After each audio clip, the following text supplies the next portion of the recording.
Jangan lupa subscribe YouTube channel Metro TV News dan jangan lupa nyalakan notifikasinya.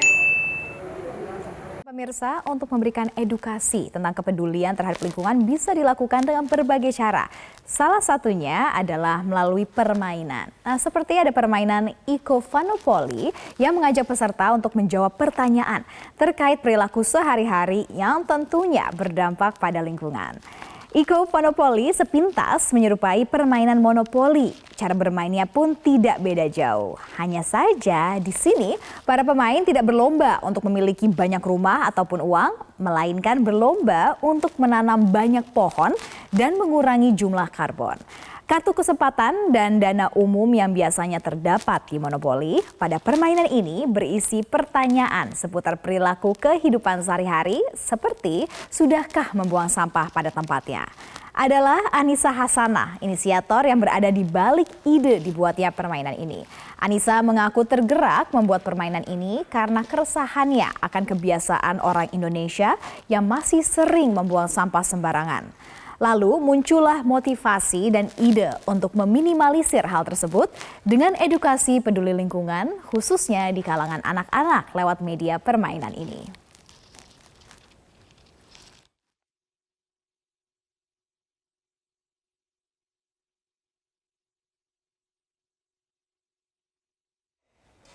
Lalu bagaimana kisah inspiratif Anissa yang tidak menyerah untuk memberikan edukasi peduli lingkungan kepada sesama melalui permainan Eco-Funopoly? Sudah bergabung di studio Metro TV melalui sambungan Zoom dari Tokyo, Jepang. Ada Anissa Arsyad, penggagas atau inisiator papan permainan interaktif Eco-Funopoly. Selamat pagi waktu Indonesia. Mbak Anissa, apa kabar? Di Jepang bagaimana? Iya, halo, selamat pagi Mbak Sarah. Alhamdulillah, baik, sehat.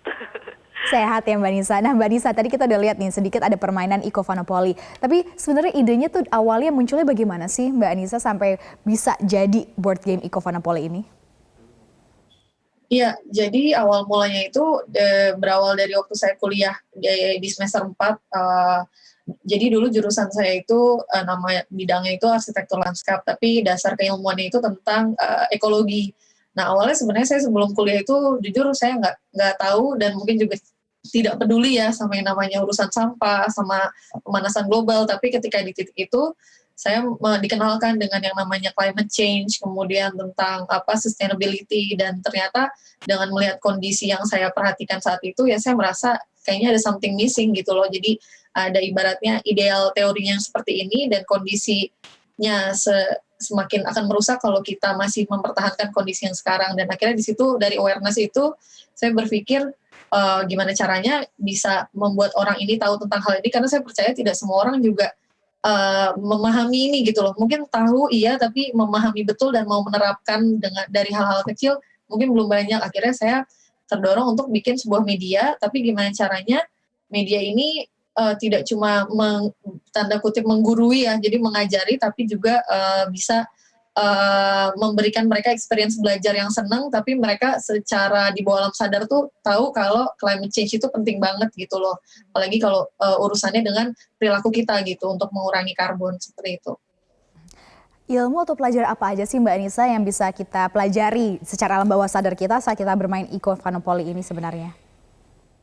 Iya, jadi sebenarnya pesan dari game Eco-Funopoly ini simple banget. Kita sebenarnya pertama ingin membawa isu climate change, terutama dalam carbon footprint ya, jejak karbon kan kita setiap hari pasti menghasilkan karbon ya, tidak bisa dihindari gitu. Kita mengkonsumsi sesuatu, kita mengendarai sesuatu. Nah, tapi sekarang yang bisa kita ketahui adalah kita sebenarnya bisa mengontrol supaya dampak pada lingkungan tidak semakin besar. Kita tentunya tidak bisa menekan sampai nol, tapi kita bisa mengontrol itu semua. Nah, pesan dari yang diberikan dari Eco-Funopoly ini sebenarnya kita ingin mengajak para pemainnya untuk bisa menyadari kalau sebenarnya kita bisa loh mengurangi satu hal-hal yang sangat kecil, misalnya dengan mematikan lampu, dengan mengurangi kantong plastik, dan di dalam permainan itu tuh kita desain dalam bentuk sebuah tantangan atau kuis gitu loh. Jadi bermain itu juga kita sambungkan dengan kehidupan nyata. Biasanya kan bermain itu lebih ke sifatnya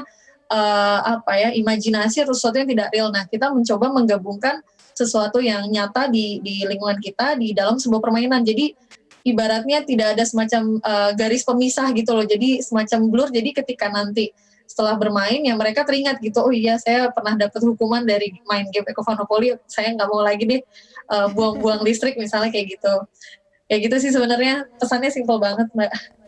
Dibikin kapok karena waktu game ini ya dihukum ya Mbak Anissa. Iya, Nah, Mbak Anissa, betul. kalau misalnya ini kan menarik Betul. juga tadi kita lihat banyak papan board game-nya seperti Monopoly ini sendiri. Ini untuk desainnya dan juga waktu pembuatan perancangannya ini Mbak Anissa berapa lama? Dan ini ada timnya nggak sih atau Mbak Anissa sendirian waktu itu bikinnya? Iya, iya. Untuk proses perancangannya sebenarnya kita pun bisa dibilang prosesnya panjang karena kita sudah mengupgrade permainannya sudah berkali-kali. Jadi kan kita menciptakan permainan Ecofanopoly edisi pertama itu di tahun 2009. Dan di situ saya nggak sendiri, saya ada tim saya, salah satunya adalah Nami Randiani, dia juga salah satu desainer di dalam game Ecofanopoly, dan juga kita punya tim yang tim dan ada relawan juga yang membantu untuk men-testing game, karena permainan itu kan tidak bisa langsung kita create, langsung kita keluarkan, tapi harus dites dulu, kita lihat reaksi dari anak-anak, reaksi dari beberapa kelompok terhadap permainan kita. Nah, jadi tentunya kita ada tim yang khusus untuk merancang dan tentunya mengetes game ini ke orang-orang gitu. Terus kalau kalau untuk prosesnya sebenarnya kita sendiri sudah punya sekitar 7-8 board game ya. Dan setiap gamenya sendiri prosesnya berbeda-beda. Ada yang 1 bulan selesai, ada yang 3 bulan, bahkan ada game yang sebenarnya yang paling pertama kita desain itu justru sampai sekarang masih kita improve gitu. Jadi dari proses desain, prototype, kemudian kita produksi, kita jual belikan, kalau misalnya stoknya sudah habis, sudah terjual, kita tentunya kita improve lagi gitu. Jadi bisa dibilang waktunya itu terus continuous gitu loh. Jadi nggak ada semacam waktu yang mungkin kalau dari proses awal punya ide sampai prototype selesai sih sebenarnya kurang dari 3 bulan sudah bisa jadi gitu. Nah, untuk improvement yang dilakukan itu apa aja Mbak Nisa? Apakah melihat dengan perubahan dunia yang ada dan juga kebiasaan kita yang semakin merusak bumi, atau memang dari segi desain dan juga atraktivitas untuk anak-anaknya? Iya, jadi kita memang melakukan beberapa perbaikan ya. Pertama yang pasti dari desain. Jadi awal mula kita bikin itu tentunya dengan seri yang paling terakhir nih yang sekarang kita jual itu berbeda. Kita improve dari segi visual. Mungkin kita juga suka dapat feedback tentang yang tadi misalnya penggunaan warna apa terlalu berlebihan atau terlalu sedikit. Dan dari segi konten kita yang kita jadikan prioritas adalah perbaikan di konten gitu. Jadi misalnya kita penggunaan kata atau konten yang kita berikan mungkin terlalu berat buat anak-anak, misalnya ada istilah-istilah yang mungkin terlalu sulit dan kita bahasakan ke yang lebih sederhana. Dan kita juga dalam perjalanannya kita dibantu sama oleh peneliti dari Indonesia tapi studi di luar negeri, untuk yang kebetulan beliau juga meneliti tentang emisi karbon dan beliau memberikan masukan kepada game kita seperti apa sebaiknya game ini bisa disampaikan kepada masyarakat gitu, supaya tadi tidak ada yang namanya miskomunikasi seperti itu, karena mengkomunikasikan sains itu adalah sesuatu yang cukup challenging ya, dan juga membawa itu menyenangkan juga itu satu tantangan yang lain lagi. Jadi di Ecofanopoly ini kita banyak bereksplorasi di situ untuk supaya pesannya sampai, tapi tentu pemainnya juga bisa senang gitu loh, bisa ada rasa engaging gitu di situ. Overcoming 2 challenges itu ya Mbak Nisa. Nah Mbak Nisa mau tanya, tadi kan kata Mbak Nisa untuk melakukan uji coba ini tidak lepas dari respon para penggunanya atau para pemainnya. Seperti apa sih waktu itu respon anak-anak terutama saat memainkan Ecofanopoly ini yang pertama kali?